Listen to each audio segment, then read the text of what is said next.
இதுக்கு பேர் என்ன? எங்கள் அம்மாட்ட கேட்போமா? சொல்லுமா, இதுக்கு பேர் என்னம்மா? தோசை. தோசை. தெரிஞ்சுக்கங்க.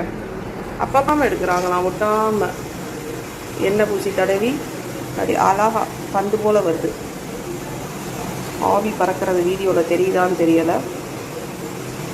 அப்படியே மேலான கொஞ்சம் நல்லெண்ணெய் ஊற்றும். சூப்பராக இருக்கும், நல்லா இருக்கும். கொலஸ்ட்ரால் உள்ளவங்க அதெல்லாம் சாப்பிடக்கூடாது. எனக்கு கொலஸ்ட்ரால் இல்லை, ஆனால் உடம்பு சைஸ் தான் கூட. முதல் ரவுண்டு எப்படி சாப்பிடணும்னா இப்படி மலைச்சாரல் போல் இட்லி பொடியை இது மேலே கொட்டணும். பொடி இட்லி இதுக்கு பேர்.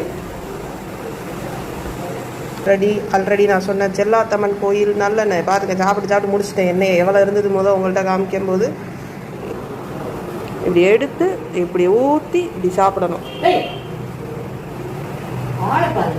சும்மா எப்படி இருக்குன்னு பாருங்க. பொடியும் இட்லியும் கமக்கன்னு இருக்கு மக்களே. நல்லெண்ணெய்க்கு 3 இட்லி சாப்பிட்டோமா? இப்போ அடுத்த 3 இட்லி எதோட சாப்பிட போகிறோன்னு பாருங்களேன். சும்மா இட்லி சாம்பார்,